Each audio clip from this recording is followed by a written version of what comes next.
Tinubu supports opposition. Did you read that? Who said that? I didn't read that. Yeah, okay. But I'll talk about.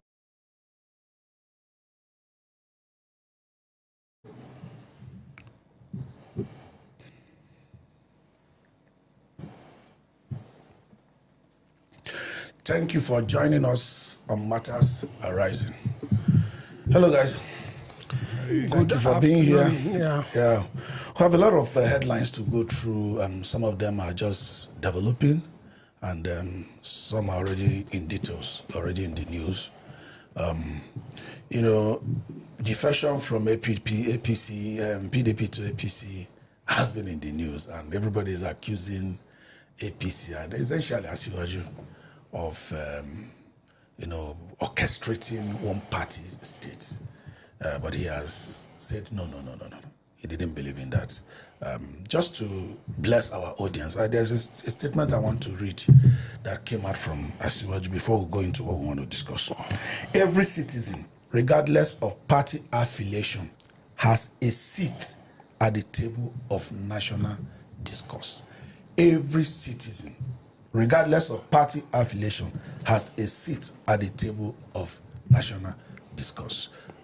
If this statement that came from Asiwaju remains true and is upheld by all our law enforcement agencies and all the architecture of government, and I think we should be able to have a thriving opposition, because without opposition, we can't be talking about real democracy. So let's go to what we have today. So can I make a statement? Yeah, you can go ahead. Sir. Now, what President Tinubu said is supposed to be what it is. Yeah. It is true that every citizen has a right to any matter that concerns the nation. Yeah. But it's not also applicable. It is true, but it's not applicable. Now, number one, there's gagging. Even though we have praised President Tinubu that he has not gagged that much, that doesn't mean he has not at all. It's there for arrests that have been made and people that have really have records of. At least let's even talk about the one of VDM. VDM is outspoken. Yeah. But they have not come to tell us it's a government connected. Even VDM is not very certain. The agency of government that was used, is it not government? It's government. It's government. Yeah. That's number one. Number two, we also operate a representative democracy where we have the legislature. When they were putting a rule in River State as a sole administrator, where did they go to? They went to the National House of Assembly and they got voice vote. Even though we have spoken that this is not democratic principle, have they listened? They're not. Do you understand? So, although the case is before the court, so let's see where they go from there. Before the court, yes. But if the people on their own had done the right thing, we wouldn't need court. We wouldn't need court. Yeah. Do you understand? So what he has said is not practicable. It's true, but it's not that's practicable. Not what they are doing.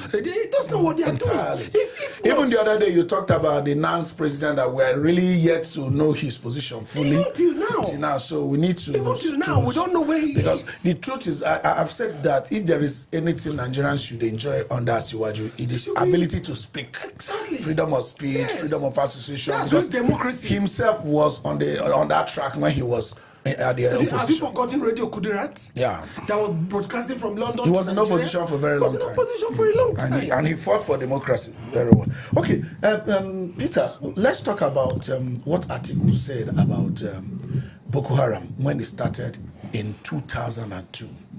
Most people didn't realize Boko Haram started actually under Obasanjo, in 2002. From Yobe, not even from Borno State. And Atiku testified how Obasanjo called him and said, what do we do? He now said, call the defense chiefs, the military chiefs. He called them and they gave them marching order, and that was done. And he went further to say, when they are killing your people and you're doing nothing, it means the leader is irresponsible. How did we get here? That the issues of insecurity we have today was as a result of the presidents that came after Obasanjo.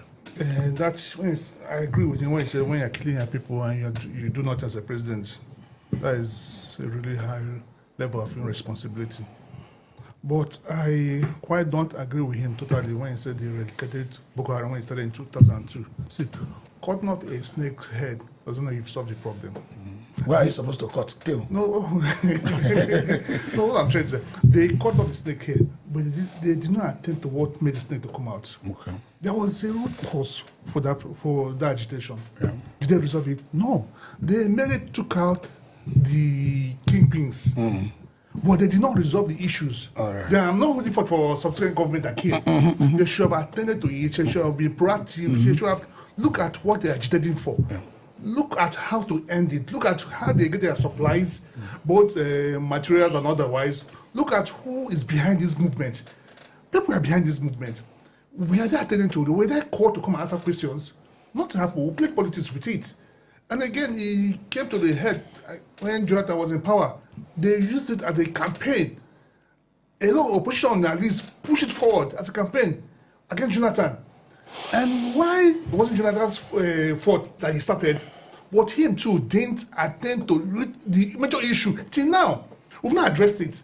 We're targeting their key leaders. See, these people, they have supplies. These people, they have a route. See, we have eye in the air. How come we cannot pinpoint where they are? I remember under Jonathan, there was this news that came out. They brought some Israelis. They had strategy on how to capture them. They wanted to gas them. Yeah. They wanted to gas them. When our eyes went up, so they were all wearing gas masks. How did they get to know about it? Meaning there were people that were sympathetic to their cause. So what happened to those people? All right, let me come to you, Kingsley. Do you think this Boko Haram and insecurity, now the insecurity is tetrahedral? It's not just issue of Boko Haram again, it's mixed up. But you know, I've told you this. Yes. Because at the point we were praising... So the issue of people being sympathetic to their cause, you know, do you think it has helped this Boko Haram to thrive in their early days? Yes, very well. Now, from the information we have, Boko Haram started in Yobe. Yeah. So how come that Borno has become the worst hit? Yes. Let's hang it there. Let's go to the days of Metasini. How were they crushed? From Katsina to Kaduna, they were crushed and crushed out. There was no mercy. You say, oh, that was the days of the military. Who are fighting the Boko Haram? It's the military. And who in which country? The same country, Nigeria. Listen, I've said it before. There's nothing like amnesty for Boko Haram. Because we don't understand what they are looking for. God, you've just said it. You see, they have an agenda. To me, all they come to do when they seek for amnesty is to come and gather more intel and go back. Now they have come back more deadlier than they were. Okay, they started from Yobe. How did they get to Borno? Because somebody housed them in Borno. Now the person that housed them is still alive. Who's to question? Oh, this government will come, we know the sponsor. Which sponsor has ever been named? What all the presidents are doing, they are playing politics with Boko Haram issues, and it has spread all over. I heard the chief of general staff speaking today and said that the uprising of Boko Haram in recent time is because of the uprising of the insecurity in the Sahel that is all over. But you see, he's talking about building fence, about 1,300 kilometer fence, and you know, so that we can monitor who comes in and who goes out. While we are doing that, why were we safe before? These things should be taken off politics and dealt with. Okay, without moving backward and without, it's always good to criticize government where they are not doing well. We never had Atiku criticize Buhari on insecurity when people were dying. As a matter of fact, he wasn't even in Nigeria. What is this that happened to Atiku that he has suddenly found his voice to say, oh, a leader that is calm? Because if there is any leader that was sympathetic to, Aswaju has not really done too well, but I think Buhari was more sympathetic by his body language to these miscreants. Because they are nothing other than rags that is disturbing the society. But I think we never said anything. I've never heard him condemn any of the killings or even sympathize with the communities that are affected by this. During Buhari era, I never had him. All he was even campaigning, when he even campaigned on Buhari, wasn't even on any security per se. How come Atiku has found his voice? Is he trying to now still deceive Nigerians into a coalition where he will be the presidential flag bearer? No, he's an opposition. He's doing politics, and what he did was, I think, regional politics. Under Jonathan, he spoke. He's one of those people that used that against Jonathan. As you said, under Buhari, I can't remember hearing him say anything. Suddenly, it's in less than 2 years. He has found his voice. Yeah, going to politics. So he's trying to see as many people he can deceive or who to join him. The truth still remains that this Boko Haram is a two-headed serpent that we need to attend to. I still believe that. See, information gathering. Let's stop throwing blame games now. How do we resolve this? Yeah. Because most of these things, we have food shortage. Farmers can't go to their farms. So a lot of things are going back. So how do we address this? Whether Atiku is talking or not, how do we address this? There should be enough information gathering. And our border shouldn't be this porous. No, today, Asiwaju gave... Our border shouldn't be this porous. I think that was even yesterday. Asiwaju gave a marching order to the head of militaries. You know, I think that was yesterday. When they were, what do I call it, launching or unveiling the helicopter that they had. But let me come to you. Atiku said, so that we'll put Atiku out of the way and continue what we're saying. Atiku said that it's only an irresponsible leader that watches or just go about his or her normal businesses while they kill his or her people. But Atiku, a lady was killed one time, Lebora. Atiku sent out a tweet and he deleted it. Is he irresponsible? You know, I said something just now that we should stop playing politics with Boko Haram. Yes. Every leader that has come, whether it's Jonathan or Buhari, or you see, it's not about pleasing an individual or a sect. It's about the country. This country is wired and knit together. Now, Atiku on his part, he should stop deceiving Nigerians. We have said it before. His times have gone. He should go and sit down. That's the truth. The Nigerian that is evolving doesn't include him. I can tell you that. Now, having said that, the other day, Obasanjo said, President Obasanjo said that they still have more to give. I said they don't have anything to give. The one they gave is enough. They don't have anything to give. Do you understand? Atiku doesn't have anything to give. Lamido doesn't have anything to give. Amechi doesn't have anything to give. Amechi was talking and saying how he was so afraid that he was going to Jigawa to load. He mobilized this one, mobilized that one, mobilized this one. A leader that can't die for the people is not fit to be a leader. A leader, they will say, I've told you of Roosevelt. Roosevelt pulled his chair back and said, take me to that armor tank. And the whole general that was saying that we couldn't do it, they all stood up. All the leaders should stand up. He's not helping us. He should go and sit down. It's our time, and we are taking it by force. All right. And some people will even say your time is almost going. Exactly. Yes. Is it true? Our generation, I mean, they filled our space. Yes. But he could be speaking as an elder statesman on this issue. But he's not speaking. When was the last time he spoke as an elder statesman? Atiku has not been known to be in a calculation he may not directly benefit. Exactly. We have not known him for that. So, but that's aside. Let's move further to what has rattled our young ones, rattled every family, and rattled any adult or any Nigerian that has a heart.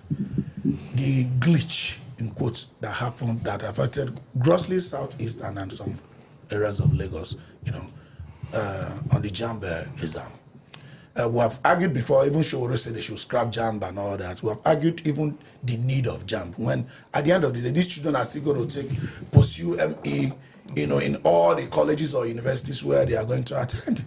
But that aside, the glitch came, like they eventually admitted that it happened. Initially, they were even trying to... That's because that's where I want to start. Yeah, initially they were trying to discard it, you know, until they eventually understood it happened. And to add insult to injury, the registrar was crying rather than resigning. And also there was this tweet that this man proposes God disposes. What kind of nonsense is that?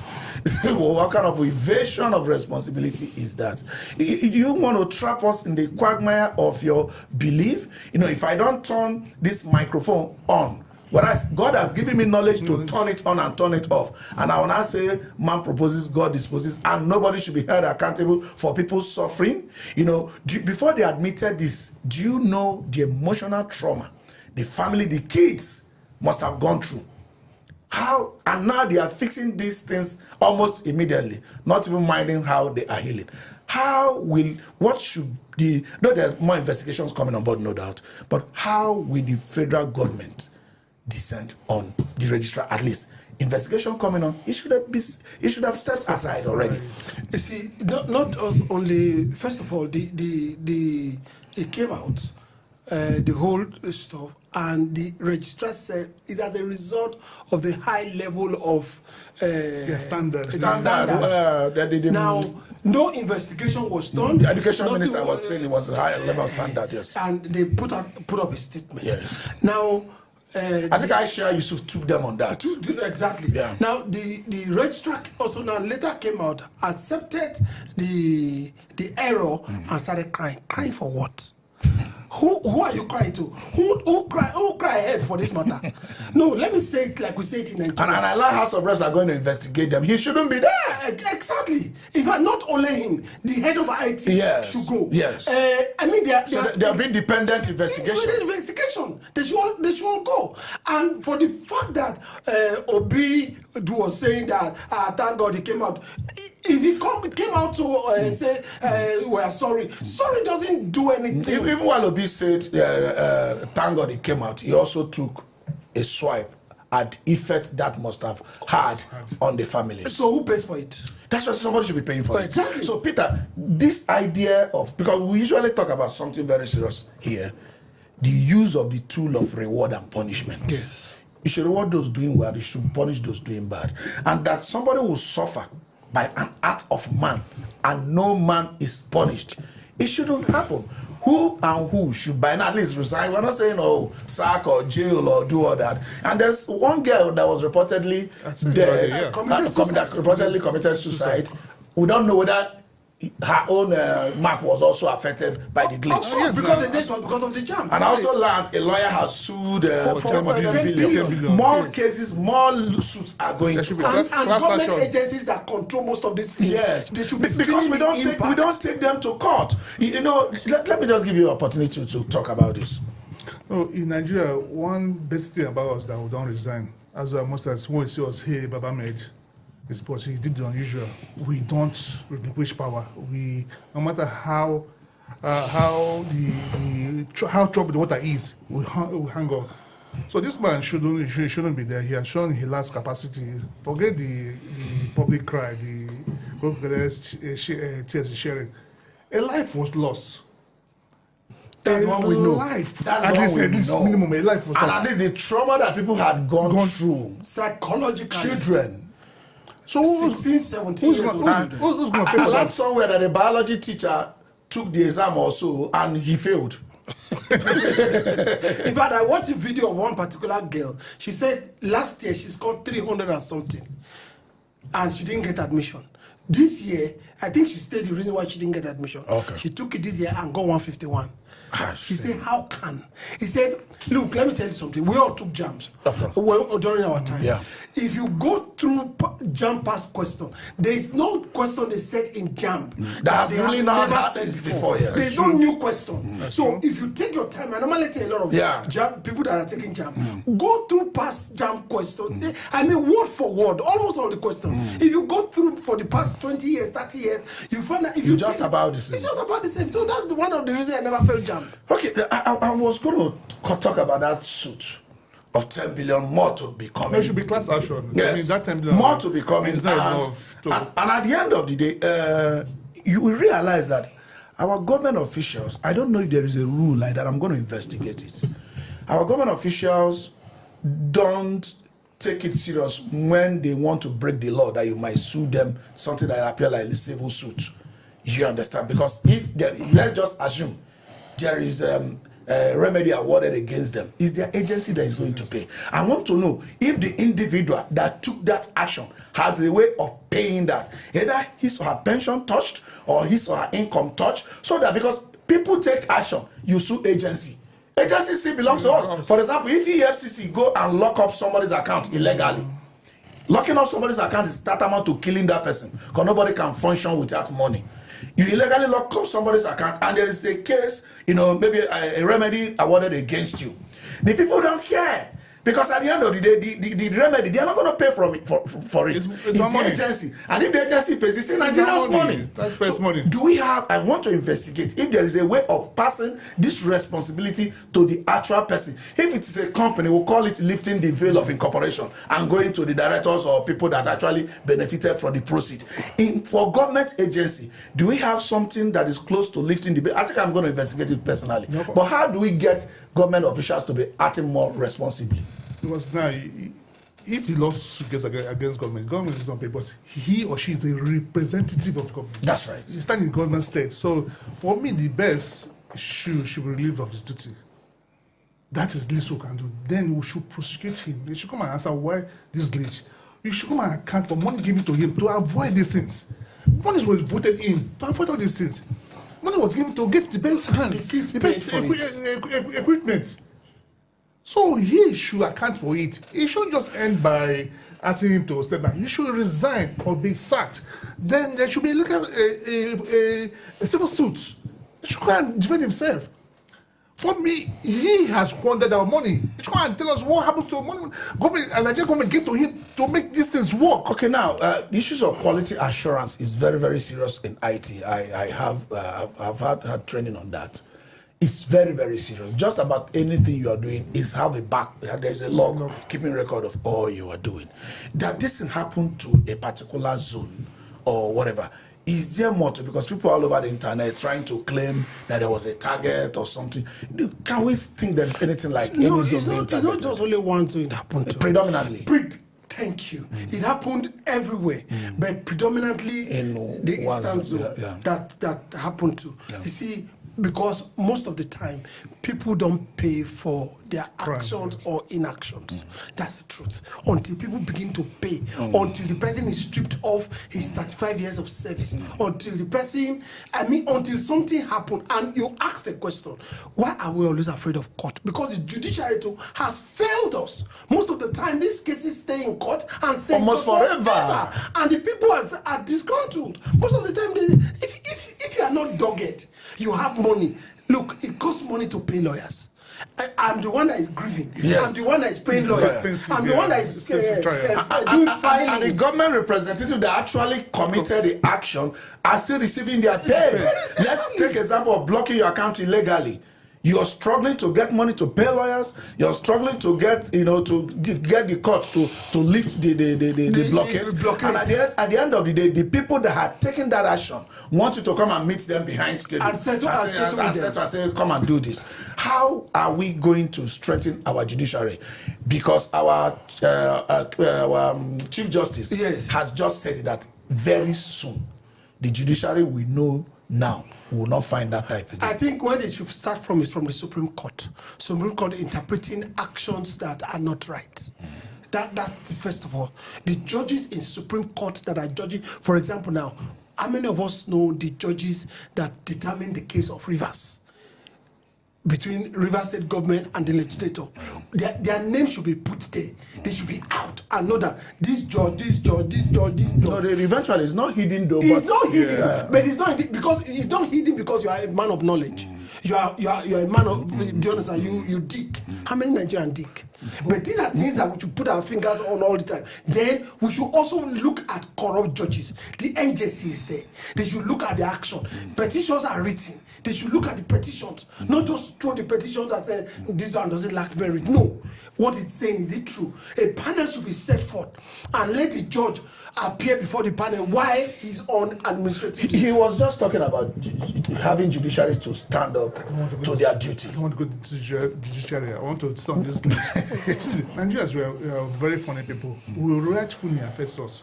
This is not the first time we're having glitch. No, certainly. I know what happened. No, INEC election. INEC glitches. When INEC come, it worked for academics. The same. On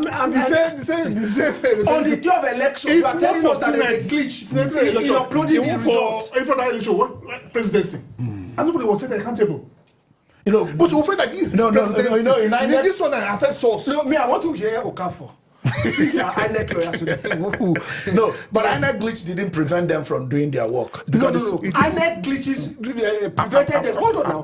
Prevented them from putting it up on IREF. Yeah, but that's what I'm saying. Prevented them from putting it on IREF. Yes. Remember, Supreme Court said that it is the prerogative of INEC to use any method they want to use in getting the results. After the election.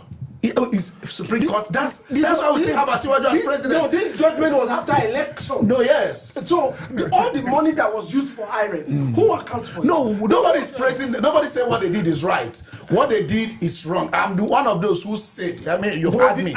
You've had me many times. Hold on. Yeah. So you don't arrogate to me what I didn't say. No, nobody's doing that. I'm ashamed of INEC. Yes. The way they operate. Haven't I seen many times? Severally. Yes, severally. That in these days where you do your transfer, it's updates immediately. We should be voting and it will be updating at a dashboard. It will be changing. I have said that. Look, I'm ashamed. If you go to death rate and bet rate in the whole world, you will see it immediately. Even if you go to debt, there's something called debt app. You see the debt of countries updating immediately. So that we have a professor at the head of INEC, and you cannot vote and see. You vote and people collate from behind. What are you collating?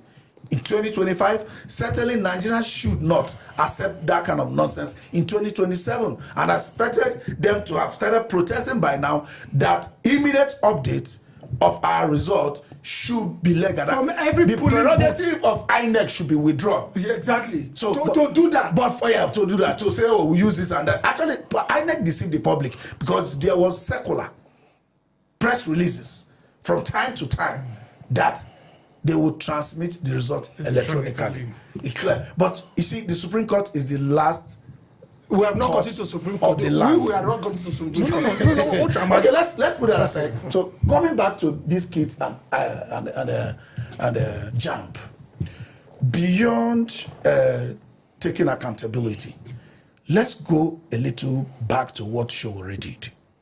What is the function of this Jamb? These children take WAEC. And after I'm coming. Will they take WAEC? I know they take Jamb. After WAEC, I agree that Jamb test a little bit upskill from WAEC, which I also query why.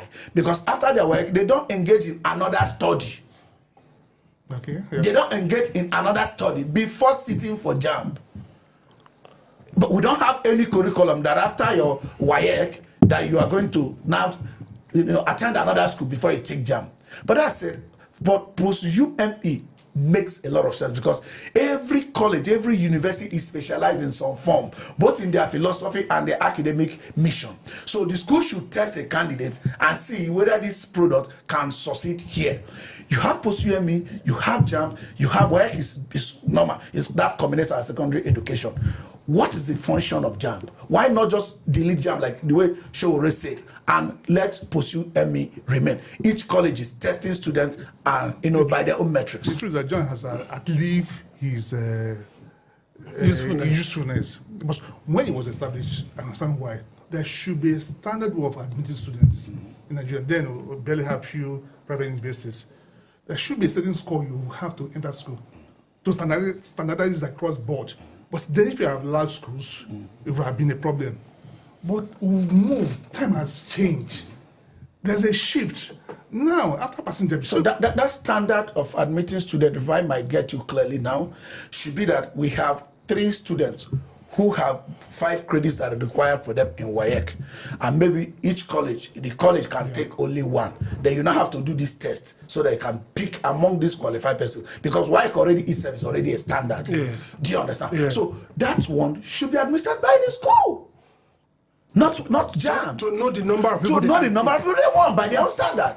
No. For me, those that formulated this, they have made it to come to being. I think they foresaw this thing. But if I have allowed it, what happens in Nigeria now? Then schools aid their students to pass WAEC. So to standardize this, they have to get a separate body after passing a work. Come and prove to us you passed work yourself. What he has lived his usefulness. We are now in 2025. He has lived his What usefulness. is usefulness, particularly when almost all universities they conduct post-UTME. But here they don't. Yes. Okay, now there's something Peter said. We should say it has outlived its usefulness. Yes. Now there's something that looks like a revelation that you say that there are schools that aid their students to pass WAEC. These things, for example, have they ever been investigated? Most of these schools, which is these things are like open secrets. Has WAEC? But you are not going to leave the rule and make policy by exception. No, it's not going to be by exception. You understand? It's going to be that. For example, I knew during our time, if they see that you aid, because there was a time that nobody was aided to pass WAEC. Yes. Now we have WAEC. We have NECO. A student takes both WAEC and NECO. These are duplications. You either take WAEC or you take NECO. Why are you taking both?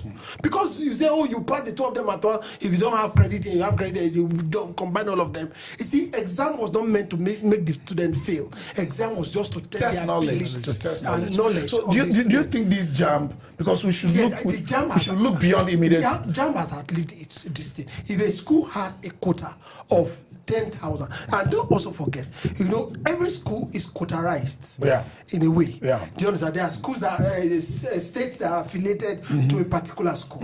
Now, if they take people from other states, it has to be that the candidate has done meritorious, he has done very well in all those subjects. Do you understand? So invite students from that state that is affiliated to that school. Let them take their post-UME and any other one. We don't have to have a UME. Let the school conduct what they want. All right. If these things are going to happen, we're still going to get back to the table of federal government. Yes. And hopefully, as Asiwaju takes this serious, the children were affected, their psyche were affected, and their well-being might have been affected very seriously.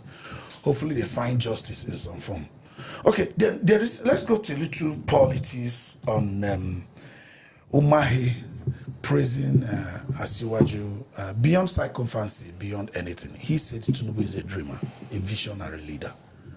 He talked about how Sokoto Badagry Expressway that was conceived about 47 years ago is coming to fruition. He talked about the coastal highway, the Calabar-Lagos highway, coming to fruition because they were stimulated by Eco-Atlantic, which was also stimulated by Asiwaju's tenure as governor between 1999 to 2007.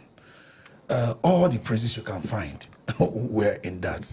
Do you think Umahi is being, trying to praise his boss, or truthfully, Asiwaju is a very vicious, visionary leader? There are a lot of sides to this stuff, really. Number one, the person of Umahi, I think, I sometimes look at him as fake, with all due respect. As Minister for Works, we've not really seen his impact. Do you understand? You see, in your house, you can't say you want to build an offshore on top. That's another story. When the one on the ground is not good at all, you've not been able to maintain it.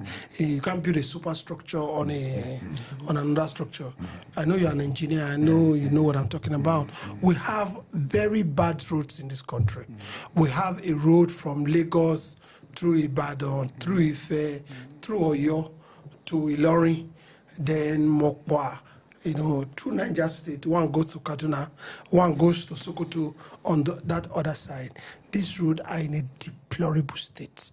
We have a road that is running from Lagos through Benin, through Onitsha. One goes to Onitsha, one goes to Port Harcourt.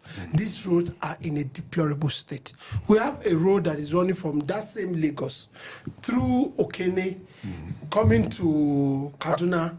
Do you understand? Or you pass through Obajana, that the other side are coming. All these roads are in a deplorable state. At the level that we are, if we can have these roads, the country will be running. We have not saturated these roads. It's only that they are bad. Running a road from Lagos to Calabar is not a problem. There's no problem in doing that. But most of the time, you create more roads when these other ones you can't even maintain them. They're not even roads, they're ground. I mean, you have a road that is running from Abuja here, right, to Kefi, Makodi, going through Calabar or through Enugu. All those roads are bad. These roads, can we fix them? Can we dualize them? And I've also always praised Abakari, former because of the Makodi, Kefi Makodi road that he did. Yeah. Go and look at the road, and that road was done through concessioning. Nigerian money didn't enter that road, so why have we not been able to do our road like that? It was Obasanjo that removed the toll gates. Yeah. Do you understand? Those are the monies that were supposed to be used to fix the road. Now he said that there will be a percentage going in from most of the oil company. I can't really remember that will now be used to fix those roads. To me, bring back the toll gates. Do you understand? Even within this Abuja, I've even said that we can do a PVPA through Federal Abuja Authority. Most of these estates that you see, that the roads are not hard, Lokogoma, Life Camp, all those places, bring in companies, tell them. This was inside our FCTs. I know. I mean, if we can do it on a small scale. Let me come to you, Peter. He was categorical by almost wanting to be like Asiwaju from his statements, but how dogged and how visionary do you think Asiwaju has been, let's say in these 2 years? Well, I have not seen his footprints. I have not seen the praises given to him based on what he did in Lagos. But simply there's 2 years. One of his spokesmen said, you don't plant a tree today and expect a fruit tomorrow. If the seed need to die, germinate, form a tree before we talk about fruit. But let me stop you there. I think one of our ministers just said that the fruits are already coming up. That inflation rate declined from, I think, 24.23% to 23.71%. We were almost getting 0.52% drop, between last month to now. So he said this is not, it wasn't just from air, it was as a result of the fruit to their labor. You think he's beginning to yield? I mean, it looks insignificant from 24.23 to 23.71. Oh, it's just a statistic. My purchasing power. That was the data from Nigerian Bureau of Statistics. My purchasing power has not changed. My 1,000 naira cannot buy more than what it's buying last month. So it has to see. Let's forget book. Let's talk reality. We should forget book. No. Let's talk in Nigeria. Let's talk reality. You don't want reality. us to go to school. Most times they bamboozle us with all the statistics. Okay. So let's talk what is real. Let's talk what we see every day. The cost of transportation. Book is also real. The cost of transportation from Cuba to town has not changed. If the inflation has gone down, there should be a change. There should be the system will adjust itself. But we're not seeing it. I'm not saying what they said is wrong, but we're not seeing the effect. You don't come and tell me that inflation has dropped, price of foods has dropped. I still go to market, I still buy the same rate. So, all right. How do you justify that? Chesley, you do not think we need to take the data coming from Nigeria Bureau of Statistics seriously? I think we need to take it seriously. But also, on the other part, we want impact. When the clouds gather, we want it to rain. What we want is that we want the rains to come down. Because they're saying on the macro economy, there is a blue line, right? To the micro level. Yes, to show that things are getting better. Right. But we need it to come to the micro level. So people can feel it. So that people can feel it. Let me tell you, there are things eternally we need to do. Corruption needs to come down. The running of governance in this country needs to, the cost of running governance needs to drop. Then you see, there are a lot of things we hear and there are a lot of things we do. Okay, there is something that you talked about Abuja, yes. When you were talking about Umahi, priorities of projects. Yes. Our people have been conquered. They don't even think. If not that, probably the way you're just saying, if we can maintain all federal roads in Nigeria, Nigeria will be patient with government. They can construct these new ones at any time. Because what we had before, had not been, they are not saturated. No. They are just not in good order. Now, you look at even FCT you're talking about, you know, why is not what we are discussing today. We saw that the minister is renovating the conference center. I think about 39 billion naira or thereabouts. Yes. And we have unemployed youth in Abuja. Why the bridges are okay? I mean, nobody. The roads are okay. Nobody. Opening up. But some. He's doing all that. But this priority of people first, what comes to the people, so that the people can even be able, the people can generate money and pay taxes, and at the end of the day, even build this as you're doing. Issues of priorities of projects. Our people have been conquered. They don't even take government on that. They don't even criticize government on that. They just even want the government to be doing anything. Even though they are replicating street lights. One was this side, it was shining well. They'll just come and do another one here. Every agency, every ministry, every ministry yes. now do street lights. Street light. Now, are we producing street light in Nigeria? No. Now we have from Gwagwalada to Kuje, right, to Zuba. We have to Kwali. We have a mass of land where we can use for agriculture. Have you heard that agriculture has picked up in this city? This city alone, right? If you go towards all those areas where you have indigens, they are massive land and productive land. What agric roads have we channeled so that people can have access to farming? You know, that's why we kept coming back to insecurity. I am not certain how Nigerian unemployment rate will drastically drop if we don't fix power, which this president promised us he's going to fix before the end of his tenure. If we don't fix power, we don't fix insecurity. First of all, even insecurity. Because a power project, you might not be able to do the construction if the area is not secure. Yes. So if we don't fix insecurity and do not fix power, we might not be able to get there. Let's go to PDP. Abamoro was warning Southeast people about not trying to suffocate the party. You know, try that they should make sacrifice and allow the will of, do I call it Netanyahu? Go through.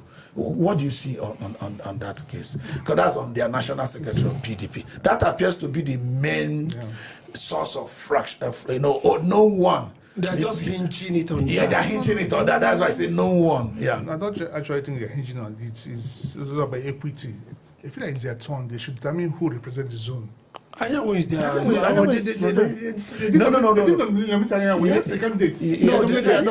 know. See, he was there and went to contest. Yes. You understand? So he didn't win. That knocks him off from being. No. It does not. Hold on. If the party says there are, we know before in Nigeria, before you go and contest as a senator, for example, you have to resign. Yes. You know they changed that law. You don't have to do it. Even in America, you don't have to. You can, as a senator, you can go and contest for governorship of your state. I know that of a senator. Yeah, when you lose and you come back. And when your party constitution says about you can't hold two office at a time, when you have not held the other office, you have not held that one. Do you understand? At the time you are even contesting, you are still not holding two office. Okay, I don't know what that constitution says. Yeah, he said holding two office. You are still not holding two office. And let me tell you, even holding two office within the party is what you cannot.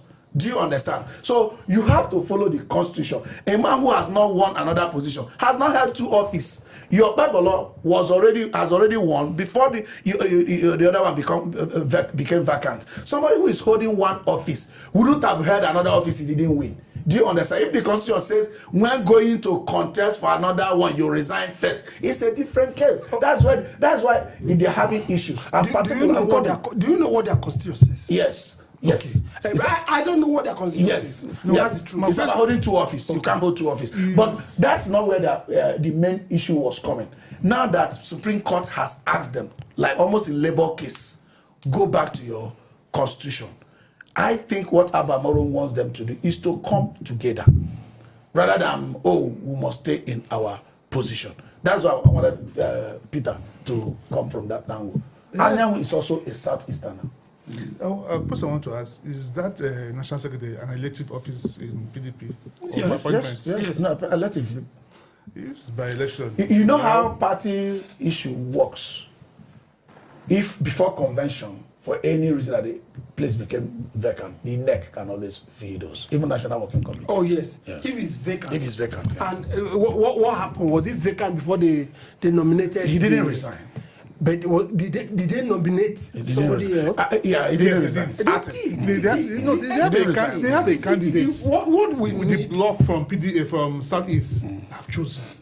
And you Okay, now what Abamoro is pleading is that they should sheath their sword. You think that is not possible? It is, but you can see why won't I go? If people want to represent, doesn't go you.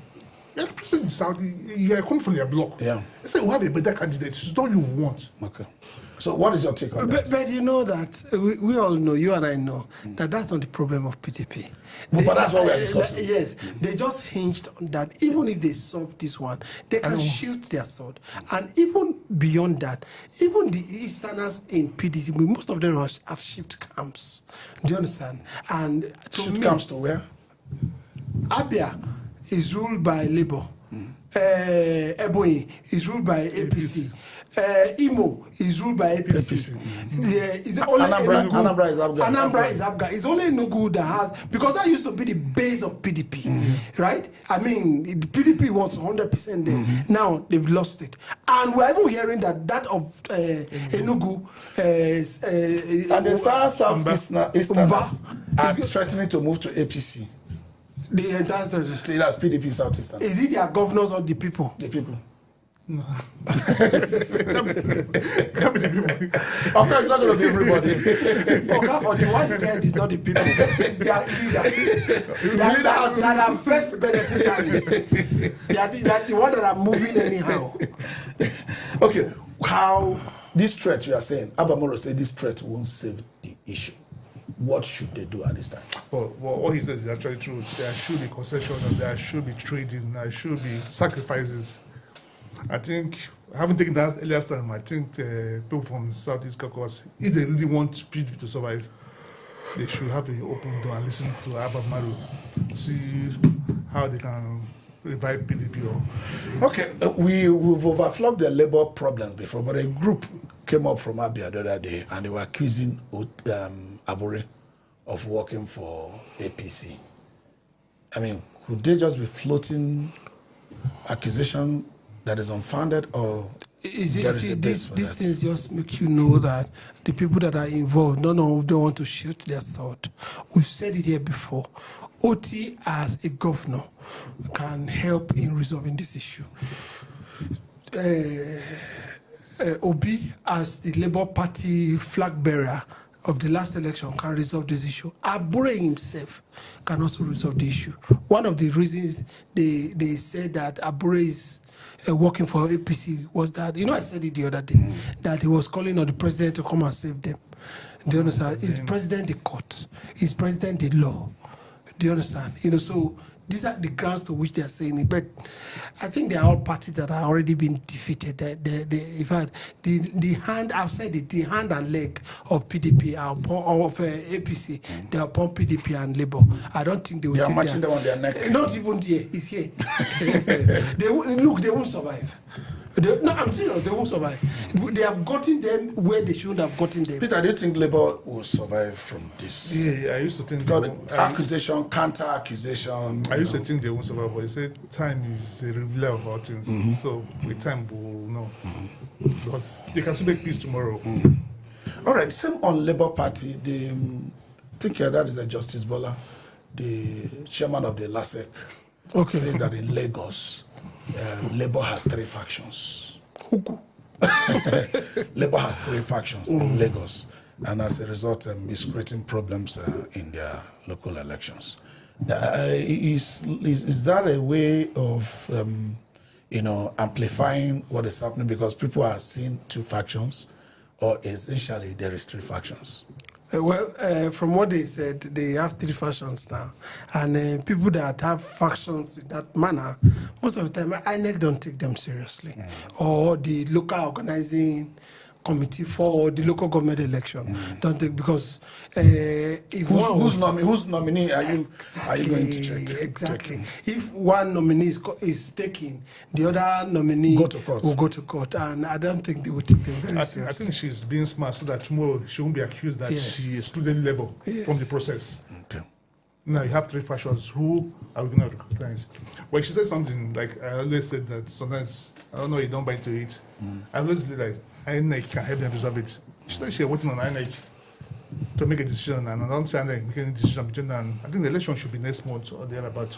Is it what you fail to realize? INEC don't help people resolve their issues. But that's what she said too. It's not their primary duty. That's what she said too. INEC doesn't hold them. We know that, but at the stands now, it's morality you're applying to. Yes, it's not their duty. INEC is set up to carry out certain functions. Election. Yes, those functions are what INEC will carry. So, do you understand? So, if you people that owns your house, you don't want to put your house in order. You can't put your house in order. You can't be. I told the story the last time when my mom used to go for the teacher training. NC. Then when we were much young, when he comes back, we say, "Mommy, when we were fighting, until they separate us." Since you want to separate, why don't we fight? Well, that's the other thing you go quarrel. That's what you are saying. Why not it since you wanted separation? So this it was last week when Kaduna Plateau State Governor was making presentation on taxation, and he was focusing on you don't tax poverty. You don't tax poverty. And this government is moving forward with their tax reforms. And at the end of the day, tax reforms are very good. There are some tax reforms that you can use to stimulate production. There's no doubt about that. There are tax reforms you can use to harness idle money.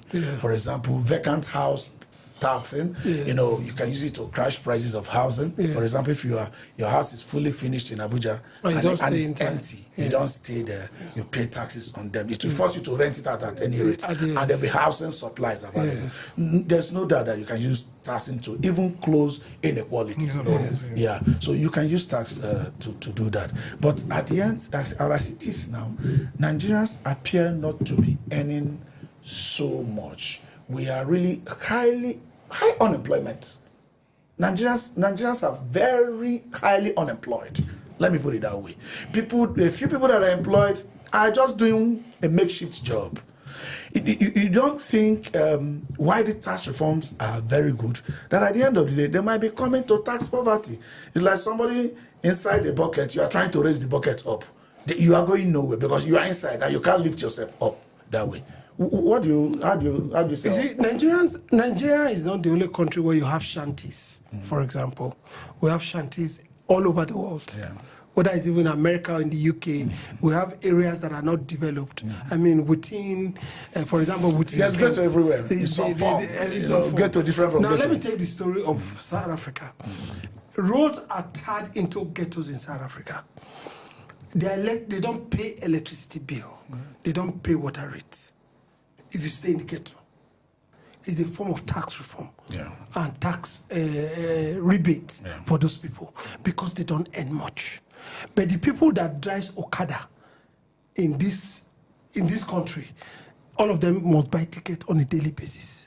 First of all, you look at it. Where does that money go to? Those are corruption money. Now, you tax the rich. For example, in the UK, it's 40%. What do you used to do? Social welfare. Because everybody is not on an equal status or standard in this country. Do you understand? So you tax the rich to make sure you redistribute the wealth. All right, Peter, let me come to the effort that this government is putting on tax reform. It appears like without that tax reform, they might not meet certain objectives they have set for themselves for the next 4 years. Because the resistance that people put forward, they still went back. And I think it has passed first, second reading and all that. So there is progressing, actually.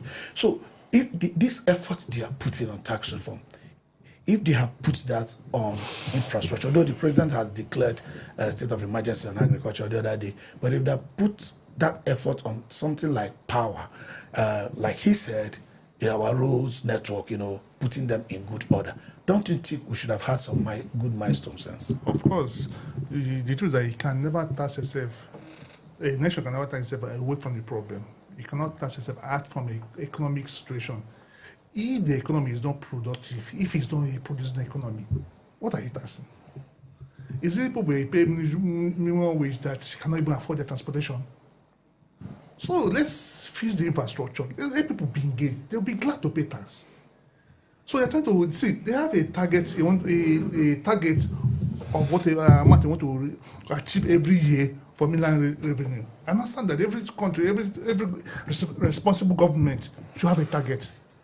But you tax a system that is working. The rate of unemployment in Nigeria is alarming. And those you're going to tax. See, once the system works, everybody want to pay tax. I will be glad to pay tax. People in Aba now, if I ask them to pay tax in Aba, they will gladly pay a tax. But the infrastructure is working. I can fuel myself, provide security for myself, provide light for myself, and you're taxing me. Get this thing working, and you tax Nigerians will gladly pay. All right, and also they need to consider there is free mobility of capital. People can move their money elsewhere when there is no proper incentives as to where to keep their money and use for business. So that's that. But before we're almost rounding up, I wanted to, why is Okpebholo so confident that he's going to retain his seat? He's assuming with strength. They believe they defended their case very well at the tribunal. They believe they did a good job. And both the cross appeal, everything has been, all the processes were hard and all that. And the judgment date, will be communicated to the people. And the governor is assuming confidence that they did a good job. And also that the people voted for them, that Ighodalo is on a goose chase, that will lead to nowhere.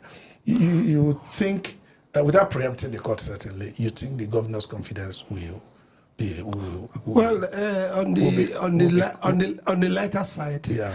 Okpebholo is a PC member, so I can say he will retain his place. They usually have good lawyers.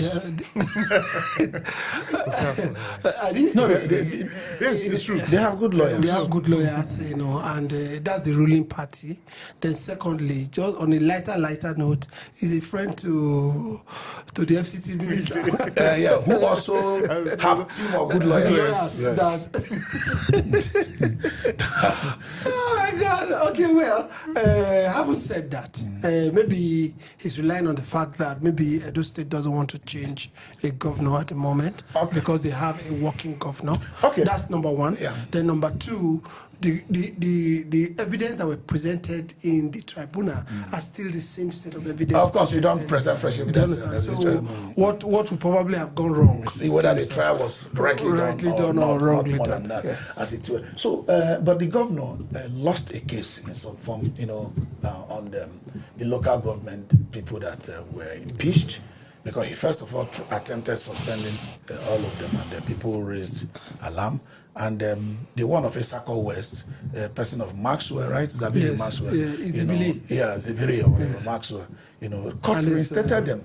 And governor lost in Edo State High Court in Auchi. So this issue of that APC they must win, I think the judiciary are beginning to stand up to their strength. What do you think? I think he was desperate to remove them. And once you are desperate, you make mistakes. Okay, he's not desperate to be governor in terms of this other case. No, this other one, his confidence is based on what happened in tribunal. Oh, okay. PDP mismanaged the case in tribunal. All right, I feel like nothing was going to change. All right. I think we'll have to round up here. Thank you guys for being around and staying back to look at all these headlines. And hopefully next week you'll still be around. Thank you guys. I love you guys. Thank you for hanging around. Until next week, this is Matters Arising.